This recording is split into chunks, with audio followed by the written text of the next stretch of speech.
I've seen many strange things in my life. Festivals that summon rain, prayers that bend metal, and faces that vanish in photographs. But nothing unnerved me more than the letter I received one evening in November 1998. It wasn't addressed to me, but to Sarah Rahman, a woman I would come to know far too well, though we never met in person. Her story came to me through fragments, diary pages, tape recordings, a journal soaked in river water. And once I pieced it together, I knew I couldn't keep it to myself. That letter arrived at my former office at the Daily Chronicle, addressed in elegant cursive on thick cream paper, sealed with a pressed emblem of a tea leaf and a crescent moon. My assistant had opened it by mistake. Inside was an invitation. Dear Miss Rahman, you are cordially invited to the Malikbari Tea Resort for a complimentary 3-day stay. Our estate, nestled in the quiet hills of Sylhet, has been reborn. We offer solitude, beauty, and a rare glimpse into colonial heritage. The management. It was odd. No return address, no contact number, but it had arrived somehow at Sarah's last known editorial mailing location, our paper's travel department. We hadn't seen Sarah in weeks. She often disappeared for writing retreats or spontaneous trips, but this time she'd gone silent longer than usual. That letter felt like an answer and a warning at once. Something in my gut told me to investigate. I found a record of Sarah booking a train ticket to Sylhet the day after that letter had likely arrived. She hadn't told anyone, not friends, not colleagues, not even her editor. That wasn't unusual, but this time, it was final. When her rent went unpaid for 2 months, her landlord called the police. They found her apartment undisturbed, clothes packed in a small suitcase. The diary I'm about to reference was recovered later, wrapped in a silk scarf, inside a hollow section beneath her mattress. But it wasn't her handwriting that chilled me. It was the smell of damp earth clinging to the pages, and one final line etched in pen on the back cover. The garden watches. The tea is not for the living. According to her journal, Sarah arrived at Malikbari Estate on a cloudy afternoon. The resort wasn't listed on any official registry, nor did it appear on modern maps. The roads were narrow, overgrown, almost purposely hidden. Her rickshaw puller insisted he wouldn't go beyond the village of Tiki Bazaar. He pointed toward a fog-covered path and said only, "They don't come back when they sleep there." Sarah thought he was being superstitious. She walked the remaining mile with her boots sinking into the moist earth, the sound of her steps muffled by a strange hush, not silence, mind you, but a hush, like a held breath. And then, out of the mist, it appeared. The resort was a sprawling wooden bungalow, its pillars carved with colonial motifs, its balcony draped in vines. It looked majestic but wrong, like a place built not just for guests, but for secrets. The manager greeted her, a thin man named Kareem with sunken eyes and a voice that sounded like dry leaves scraping together. He welcomed her without ceremony. "You're our only guest this weekend," he said. That sentence would echo through every line of her journal. Sarah's first night was marked by strange dreams. In them, she saw a girl in red running between the tea bushes. The garden shimmered silver under the moonlight, but something stirred beneath the soil, shadows that didn't match any living form. She awoke to the sound of footsteps on the roof. No wind, no rain, just soft, deliberate steps. When she asked Kareem about it in the morning, he simply replied, "It's the leaves. They remember."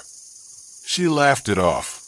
But when she went out to explore, she noticed something odd in the eastern wing of the estate. The path was fenced off with rotting bamboo tied in red threads. A wooden sign hung crookedly. It read, "Closed for prayer." No one was praying there. The second entry in Sarah's journal begins with a change in tone. Less curious, more unsettled. The handwriting shifts, pressure heavier, ink occasionally smeared. She wrote about the quietness of Malikbari Estate, how even birdsong felt absent. She mentioned that Mr. Karim had brought her breakfast that morning without speaking a word, just placing it on the table and nodding. The tea tasted strange, earthy, metallic. She pushed it away and chose fruit instead. After breakfast, she decided to explore the estate grounds. The sky above the tea garden hung low, clouded in a milky mist. Every direction looked the same, rows and rows of green bushes fading into fog.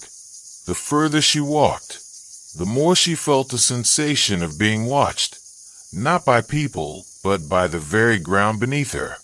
Leaves rustled, although there was no breeze. Occasionally, she thought she saw movement, figures shifting between the bushes, but when she turned, no one was there. Only the tea plants, swaying as if something had just moved past. Then she saw the girl.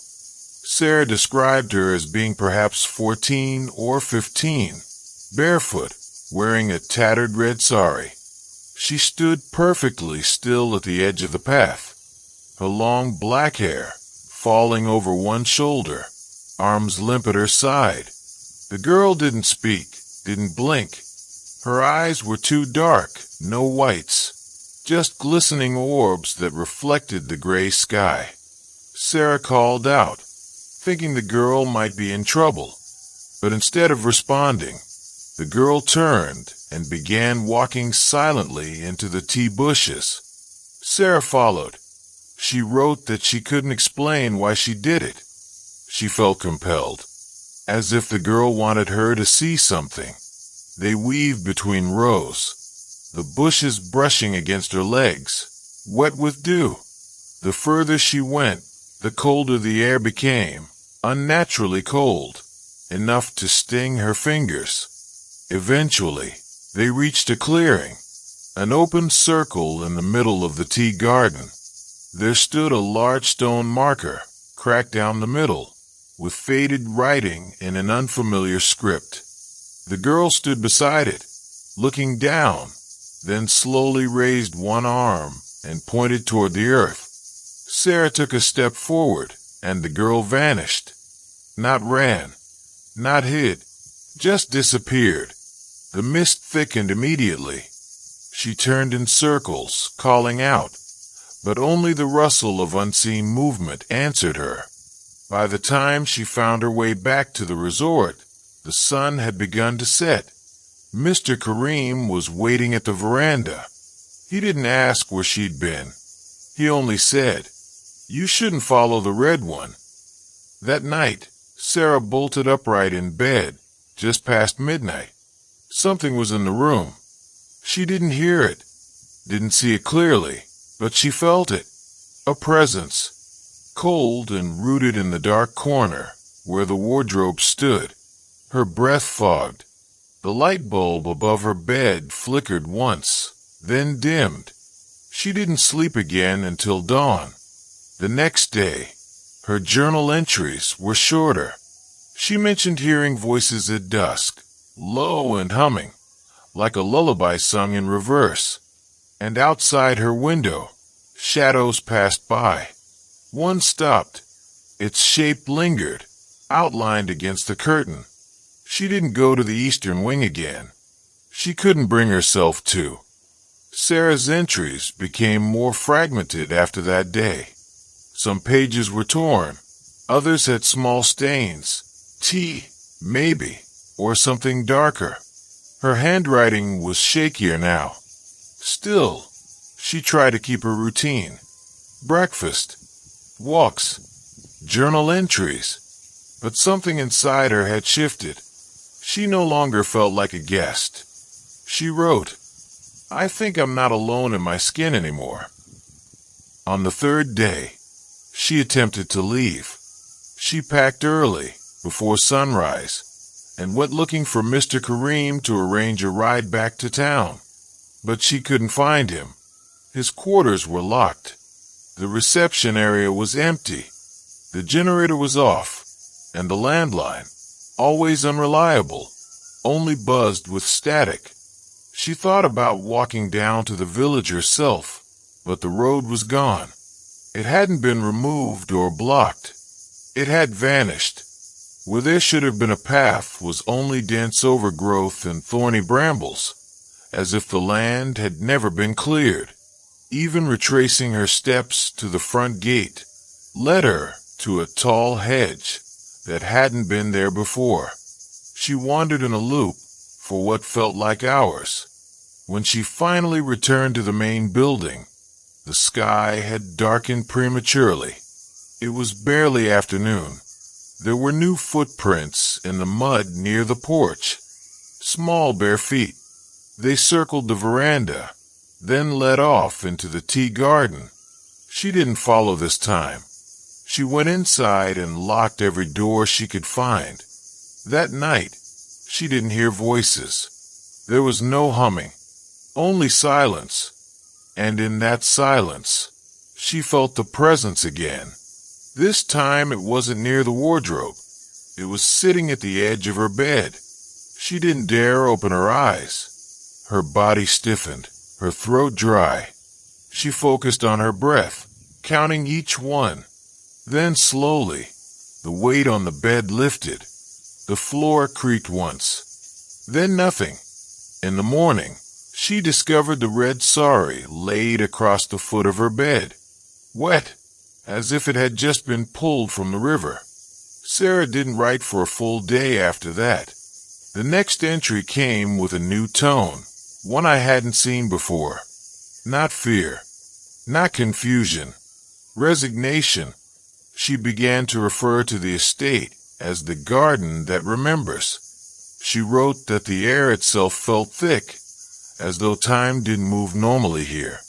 She said she kept waking up with bruises she couldn't explain, and one night, her reflection in the mirror was smiling when she wasn't. She found an old map in the library of the estate, hand-drawn, with faded ink and symbols. The eastern garden had once been the site of a labor barracks, built during the early 1900s when the British still ran the estate. According to scribbled notes in the margins, dozens of workers had died there during a cholera outbreak. Rumors said the Malik had refused to let them leave, fearing they would infect the nearby town. They died locked inside the barracks, buried beneath the very soil where tea now grows. Sarah wrote, "I'm drinking their bitterness. Every sip here tastes like memory." The final note in that entry was barely legible, scrawled sideways in the margin. She visits only those who try to leave. The next few pages of Sarah's journal were different. They were smeared, stained with something the color of rust, as though she'd written in haste, or while shaking. Her words were no longer shaped neatly. Some lines crossed each other, as if she didn't have time to write properly anymore. She was unraveling, and what she saw next made that inevitable. She had decided to explore the inner hallways of the estate again. Something had changed. The doors she had found locked days earlier were now ajar. The long corridor beside the dining room, once dark and dusty, had been cleaned. Fresh footprints lined the wooden floor. She followed them, half expecting to find Kareem or a staff member. Instead, she found the eastern staircase. She didn't remember seeing that staircase before. It twisted downward toward the belly of the house, lit by a dim yellow glow that flickered as if underwater. She descended slowly. The air became colder with every step. At the bottom was a narrow corridor lined with wooden doors on each side. Each door was numbered, rooms 1 through 7. She paused at room 4. From behind it came the sound of scratching, faint, rhythmic, like nails on rotted wood. She backed away, but before she could turn around, the door creaked open by itself. The room was dark, except for a single candle in the corner. On the floor sat the girl in red. She wasn't looking at Sarah.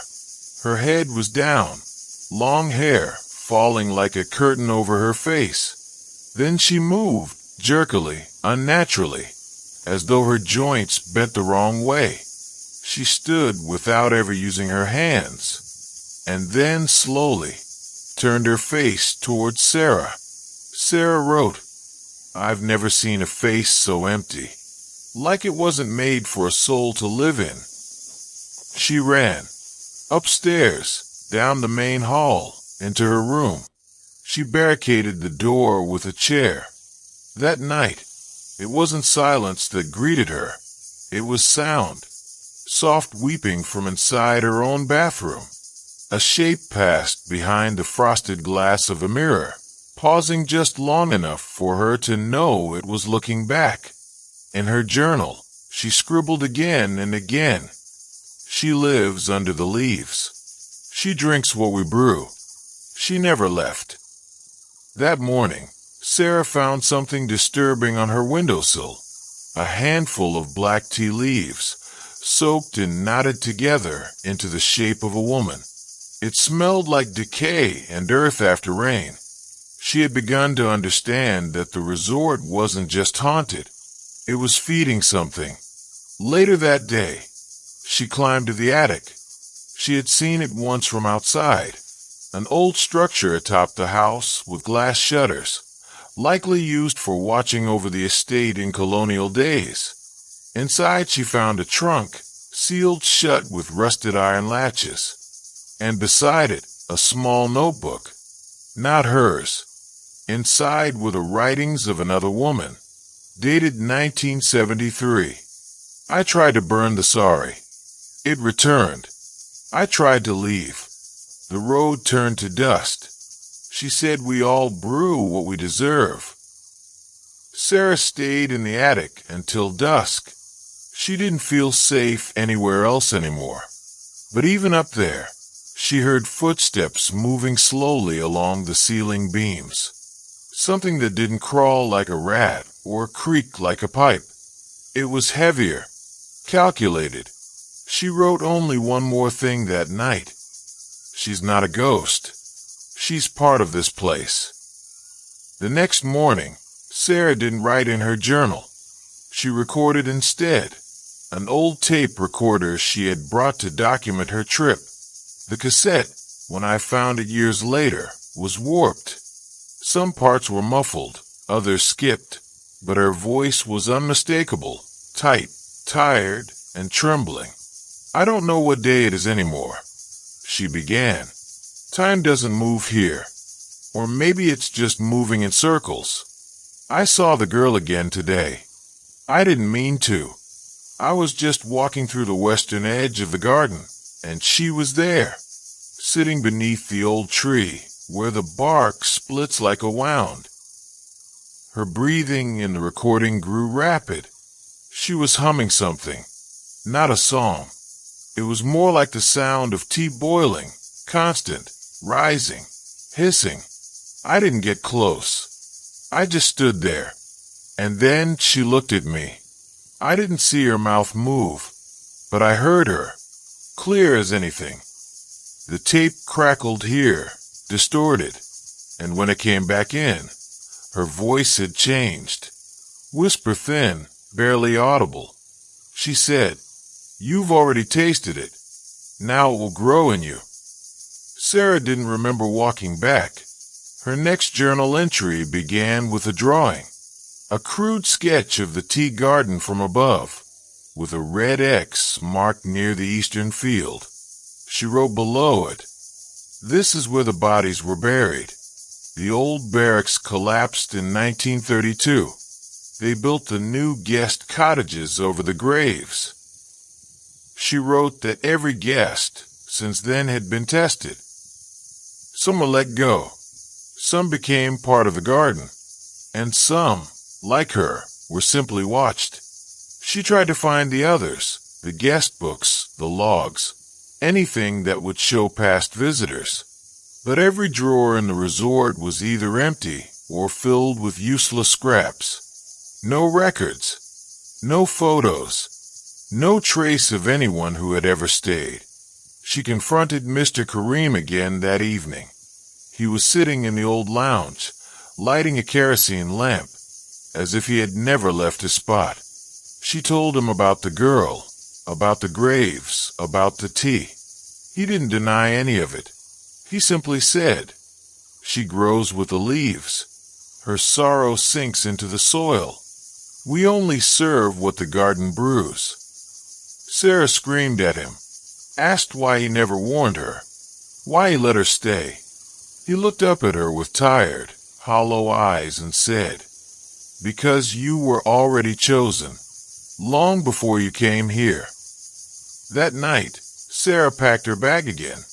She planned to walk straight through the forest if the road didn't return. She left her camera behind, left her notes. The only thing she carried was her recorder, a flashlight, and a worn shawl over her shoulders. She didn't write again until morning. The final line of her entry was chilling. "I saw my own shadow pass me in the garden, but I never moved." The forest trail wasn't supposed to be that thick. Sarah had traced it on an old estate map the night before, the same map that had shown the guest cottages and the collapsed barracks beneath the tea. She remembered it clearly. The line sketched in black ink that curved around the property and led toward a nearby village, 2 miles east. But when she stepped into the woods, the trail was gone. What greeted her was not just overgrowth. It was a wall of tangled vines, twisted branches, and thorns that seemed to pulse slightly when she touched them. Still, she pushed forward. Her flashlight flickered, even with new batteries. The trees leaned in as if they were listening. The deeper she went, the darker it became, though the sky above was clear. And then came the sounds, soft at first, like feet dragging in dry leaves. Then closer, heavier, deliberate. Something was moving behind her, always just out of sight. She turned quickly several times, but saw nothing. Nothing except the shadows of the trees, and once the glimpse of red among the leaves. She stumbled onto a clearing with a small stone platform in the center, an altar of some sort, moss-covered, carved with symbols she didn't recognize. It pulsed with warmth beneath her palm, as if the stone were alive. On it sat a cup, a teacup, porcelain, cracked, half filled with a dark liquid that steamed, though there was no fire nearby. Her nose wrinkled. It smelled like iron and soil. Before she could stop herself, her fingers brushed the rim. That's when the ground shifted. She fell to her knees. The forest groaned a low, guttural sound, as if the land had exhaled. And from the trees came figures, dozens of them. Not solid, not fully seen, but there, bent-backed, silent, holding baskets, wearing faded uniforms. They surrounded her. No faces, just outlines. Their heads all turned in the same direction, toward the estate. Sarah rose slowly and ran. The forest shifted behind her, branches closing in, grabbing at her clothes. But somehow she emerged into the tea field, not where she'd entered, somewhere deeper. The plants here were blackened, wilted, heavy with a damp that clung to the air. Mr. Kareem was waiting at the edge of the path, no surprise on his face. He didn't ask where she'd been. "You went where the leaves sleep," he said. She screamed at him, demanded the truth, what the estate really was, what lived there, what it wanted. He answered with something worse than silence. He handed her a ledger, bound in leather, ancient and crumbling. Inside were lists, names, dates, dozens of them, men, women, children, each marked with a symbol beside their name. Some had been scratched out entirely. Only 3 names at the very end weren't written by the same hand. One of them was Sarah's. Beside her name, Unbrud. She didn't sleep that night. She sat in her room, flashlight in hand, watching the hallway through a cracked door. Somewhere down the corridor, footsteps dragged. Not walking, more like sliding across the wood. She didn't go to check. And then came the knock. Not loud, just 3 soft thuds at her door. She held her breath, waited. Another knock, closer now. But she could see the hallway was empty. The final knock came from behind her. Sarah didn't scream. She turned slowly, the flashlight beam trembling in her hand, and found nothing behind her. No one. The room was empty. Still, the knock echoed in her bones. She backed into a corner, heart pounding, the red sari she'd folded onto the chair now lying on the floor, soaked and stretched, as if someone had worn it moments before. That night stretched on endlessly. She kept the lights on, or tried to. They flickered every hour, like something was feeding off them. At some point, sleep overtook her, not restfully, but like drowning, and the dream she had wasn't hers. She wrote that down. It wasn't a dream. I was watching someone else's memory. She found herself walking through the tea garden, not in her own body, but in the body of a girl, bare feet, calloused hands, dressed in simple clothes, carrying a heavy sack on her head. All around her, others worked silently under the sun. She was being watched from the bungalow above. Someone behind the glass. A shadow that shifted from window to window. Then came the scream. One of the women had collapsed, coughing blood. Others ran. But guards, white-skinned, uniformed, sealed the paths, herded them like cattle. They weren't taken to a hospital.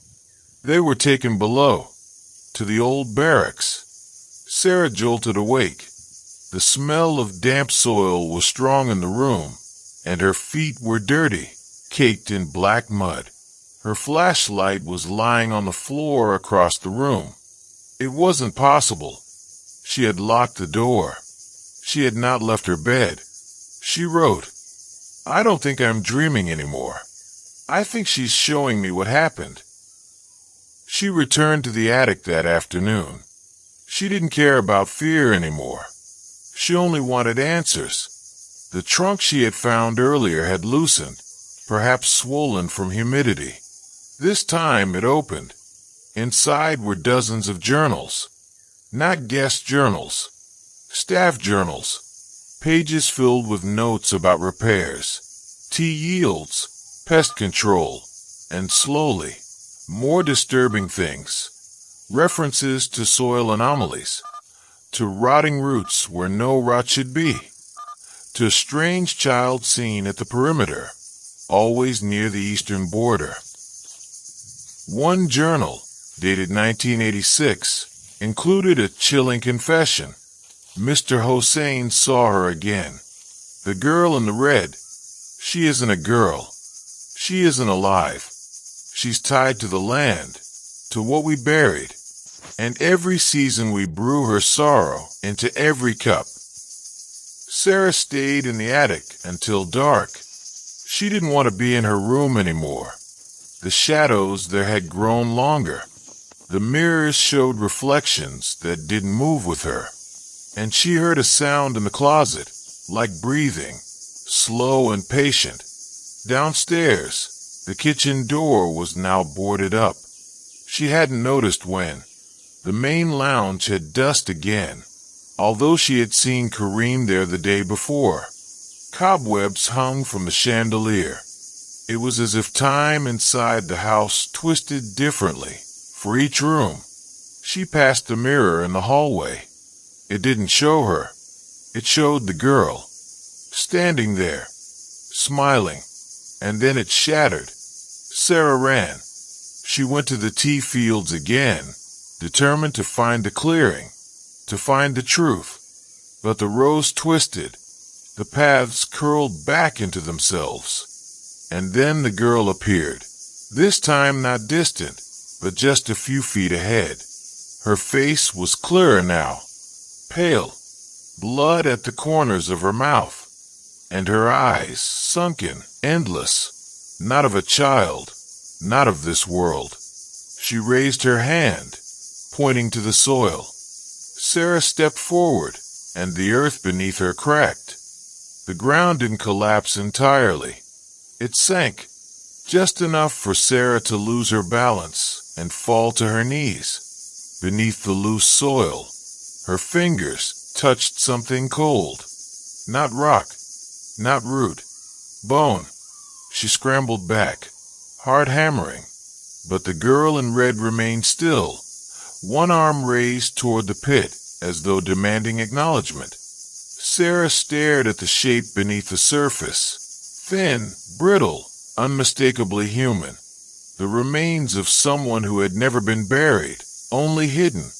The girl disappeared again, not fading but blinking out, like a candle snuffed with a sudden gust. The air grew colder.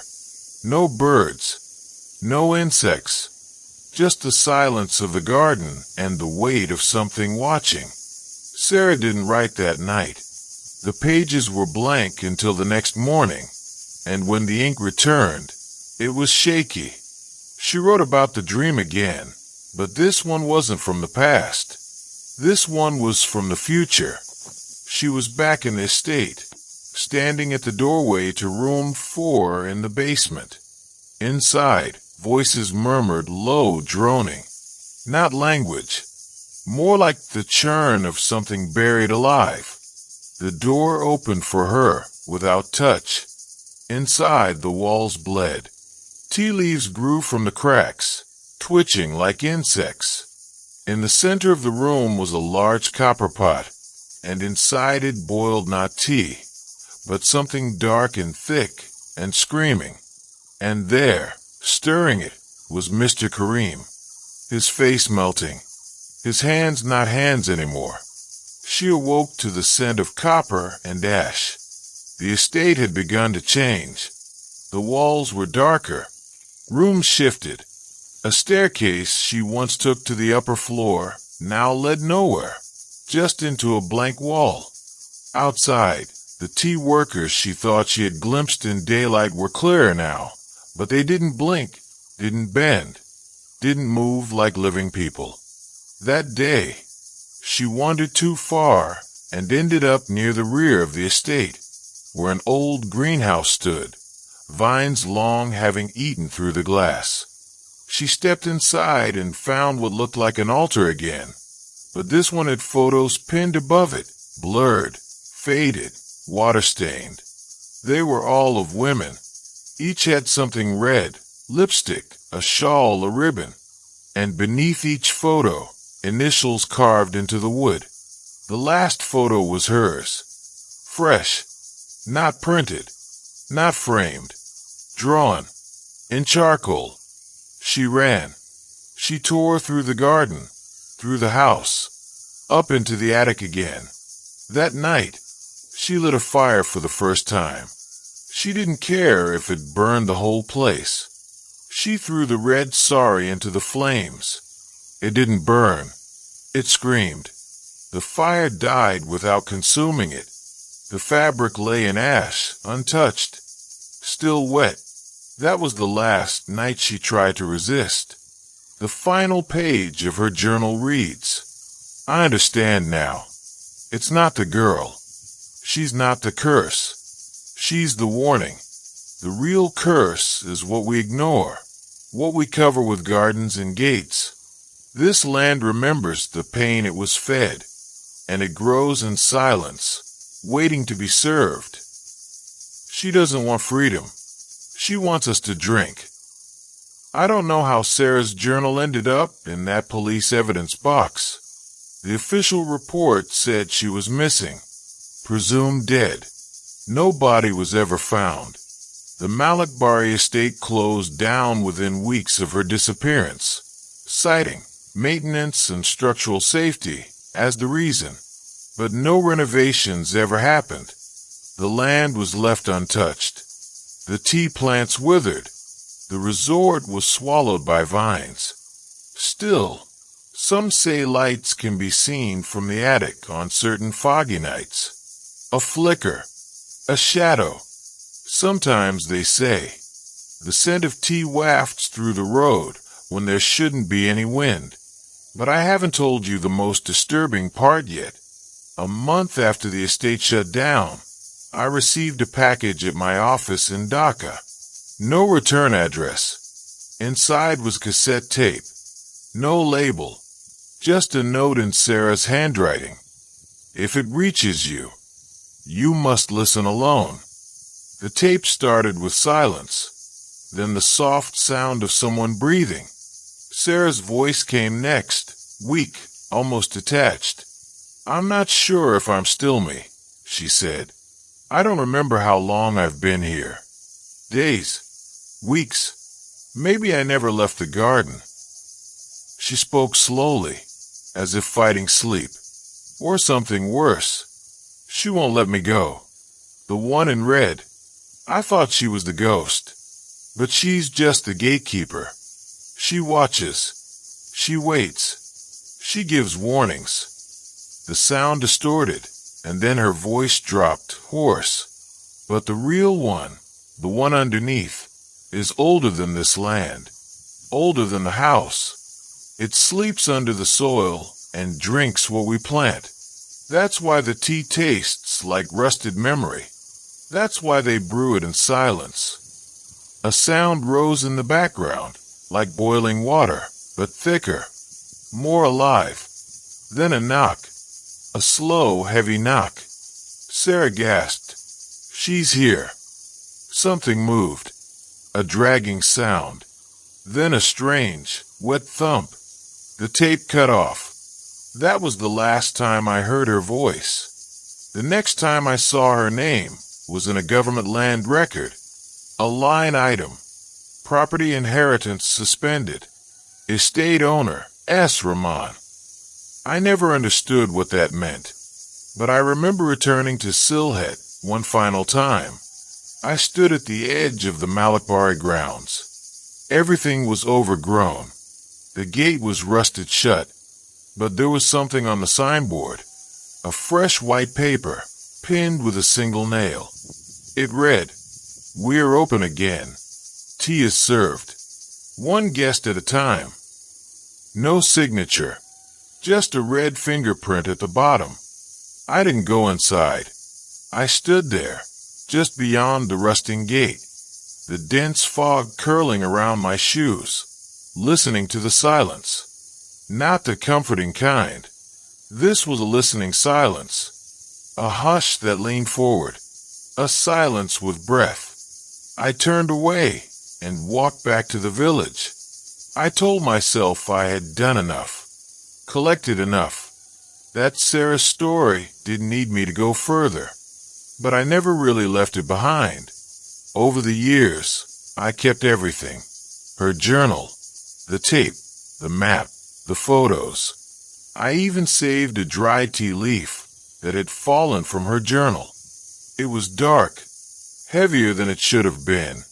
Once, when I boiled it in water just to test her theory, the liquid turned black. The scent that rose was metallic, familiar. I poured it down the drain.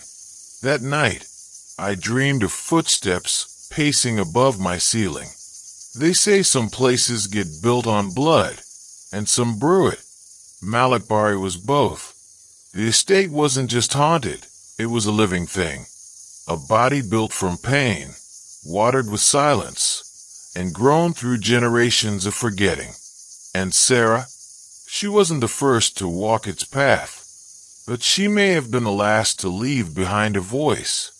I sometimes wonder what would have happened if I had stepped beyond the gate that day, if I had accepted the invitation. One guest at a time, the note said. That rule still echoes in my head. A few months ago, I went looking for the estate on the satellite maps. Nothing, just an empty patch of forest, as if the land had erased its own scars. But sometimes, if you dig deep into old cartographic archives, you'll see it. A faint marking in the shape of a tea leaf, with the faded name Malikbari stamped beneath. And every once in a while, I still receive envelopes with no return address. Inside, there's always one thing. A tea bag, unlabeled, damp, and always warm to the touch. I've never opened them. I know better. But if you ever find one on your doorstep, don't brew it. Because once you drink, the garden remembers you. Forever.